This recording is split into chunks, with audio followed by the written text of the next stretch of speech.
Alhamdulillah, tadi baru juga selesai satu tugas yang diamanahkan kepada saya oleh Pati, yaitu menyerah surat-surat ataupun watika perlantikan kepada penaja-penaja bahagian USNO, kepada bagian-bagian yang kita fikirkan USNO boleh dapat bergiat dengan baik demi untuk sumbangan USNO kepada kerajaan GRS sekarang ini. Yang datang tadi amat menggalakkan, daripada 73 bahagian DUN Negeri Sabak yang hadir pada hari ini, yang kita serah kepada mereka-mereka yang layak untuk dilantik sebagai ketua bahagian penaja adalah berapa orang? 38 daripada 73 bahagian. Dan untuk makluman juga, lebih kurang sebulan yang lalu kita telah mengadakan satu majlis di tempat yang sama, iaitu meminda perlembagaan USNO itu daripada bahagian yang berasaskan kepada kawasan parlimen. Sekarang ini perlembagaan telah kita ubah sebulan yang lalu, di mana bahagian USNO sekarang ini adalah berasaskan kepada kawasan DUN.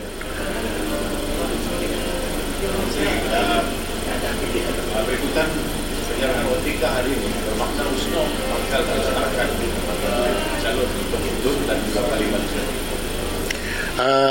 Tidak semestinya. Karena sebagaimana yang umum sedia maklum bahawa USNO sekarang ini adalah satu daripada 7 buah parti yang menjadi komponen kepada GRS. Jadi sebagai persediaan USNO nanti dalam perundingan untuk pengagihan kursi, sememangnya USNO terpaksa juga membanyakkan ahli di mana-mana kawasan yang kita fikir kita kuat.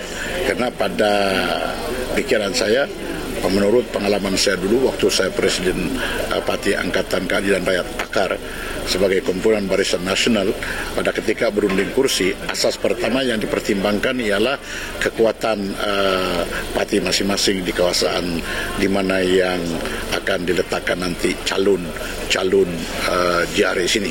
Jadi USNO sentiasa memikirkan soal begitu. Kalau tidak, nanti macam mana pula kita mengetengahkan hujah kita pada perundingan nanti bahawa sesuatu kawasan itu USNO ingin bertanding. Itu pendirian USNO buat kali ini, dan saya rasa parti-parti lain dalam komponen mempunyai pendirian yang sama. Image USNO pada PRN 16 adalah amat berbeza dengan image USNO sekarang ini.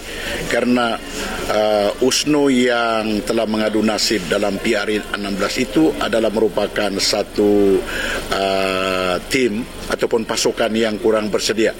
Karena pada ketika itu jawatan saya dalam USNO dilantik sebagai ketua umum, dan jawatan itu tidak pun ada dalam perlembagaan. Jadi pada ketika itu USNO tidak disusun atur dengan baik. Jadi alhamdulillah selepas PRN 16 dan selepas USNO yang saya pimpin sejak 2021, kita sekarang ini telah mengadakan perubahan yang telah drastik dalam pandangan saya, di mana pemimpin-pemimpin lama yang menyertai USNO kita gabungkan dengan pemimpin-pemimpin muda dalam USNO. Karena kami paham yang kami duduk di depan ini umur kami sudah di atas 60-an. Kami ini adalah pemimpin sementara sahaja, bahwa pengalaman-pengalaman yang ada pada kami itu yang akan kami kongsikan ataupun curahkan kepada pemimpin-pemimpin baru dalam USNO. Majlis kita pada hari ini ialah penyerahan watika perlantikan kepada ketua-ketua penaja bahagian USNO selari dengan kehendak perlembagaan USNO baru, iaitu asas perjuangan kita ialah kita fokus kepada DUN. Jadi sekarang ini perjuangan USNO difokuskan kepada DUN. Jadi majlis pada hari ini juga adalah pelancaran majlis membership drive untuk USNO. Jadi arahan kepada mereka-mereka yang dilantik sebagai ketua-ketua bahagian itu Mulai daripada hari ini mereka akan balik di kawasan masing-masing untuk mewujudkan cawangan. Dalam perlembagaan baru kita telah tetapkan bahawa untuk mewujudkan satu bahagian DUN mesti mempunyai 3 cawangan, dan setiap cawangan itu setidak-tidaknya mesti mempunyai ahli 30 orang. Jadi itu adalah tugas setiap ketua bahagian penaja yang baru tadi menerima watika perlantikan sebagai ketua bahagian penaja USNO. Apabila saya berucap, ucapan saya ialah berkisar kepada pengalaman saya yang sudah, untuk memberi penjelasan kepada siapa-siapa saja yang berpolitik. Dalam bahasa Inggris, nothing is impossible. Dalam ucapan saya juga bahawa apabila nanti datang pilihan raya, isu yang tidak ada tolok bandingnya adalah pengagihan kursi. Pengagihan kursi itu pula adalah berdasarkan kepada kekuatan parti masing-masing. Juga telah dikasih penjelasan bahawa untuk mewujudkan satu bahagian, yaitu sekarang DUN, setidak-tidak ada 3 cawangan. Jadi ini pengalaman saya. Pada ketika waktu di akar dulu, waktu saya presiden, yang kami menang 1 kursi di Tempaso. Ikuran daripada itu, akar menjadi satu komponen Barisan Nasional yang terkuat di Sabah. Oleh kerana kami menjadi 7. Ikuran daripada Dr. Jifri pun masuk di akar, Jahid Jahim masuk di akar, lepas itu Piting Muhammad Ali masuk di akar.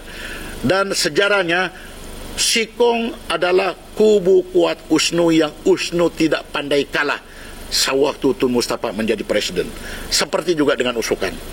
Jadi apa yang kamu nampak tadi di Sikong ini ialah Sikong adalah satu kawasan yang USNO mau target.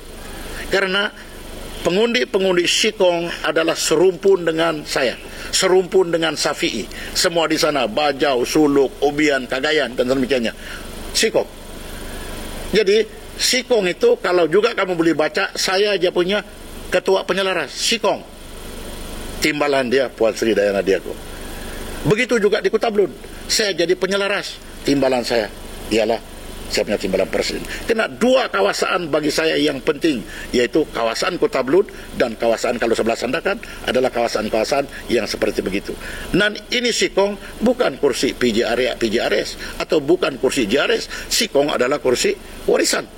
Jadi kawasan-kawasan seperti ini USNO mesti bersedia untuk bertanding, di mana agak-agaknya USNO mempunyai harapan kalau bertanding akan menang. Jadi sudah terbukti tadi, yang datang semua adalah perempuan. Dan apabila sebelum mereka datang, setiap dia orang ada sudah dia punya 30 orang. Jadi bermakna apabila itu perempuan kamu nampak semua, mungkin dia ada dia punya anak kemanakan, dia punya anak, dia punya sepupu. Bermakna itu cawangan. Dia orang mau juga mesti diumum. Jadi ini akan menjadi satu pendorong kepada mereka-mereka yang datang, yang dilantik sebagai ketua bahagian ini. Jadi saya juga bercakap secara jelas. Kalau misal kata kau sebagai ketua bahagian 3 cawangan kau tidak boleh wujud, bermakna 90 orang saja. Macam mana USNO boleh mau kasih tahu sama pengurusi JRS ini kawasan USNO mau? Tidak mungkin. Jadi sekarang ini terpulang kepada ketua-ketua bahagian yang juga hari ini bawa majlis membership drive untuk mereka cari ahli masing-masing. Lepas itu antar pergi pejabat. Jadi kalau mereka misal kata datang masa dia untuk diresmi sama ada oleh presiden timbalan presiden ataupun mana-mana pemimpin dalam USNO ini, maka mereka jemputlah di kawasan masing-masing. Bermakna satu majlis diadakan untuk pelancaran bahagian-bahagian yang berkenaan. Itu sebab juga kita bagi kepada zon.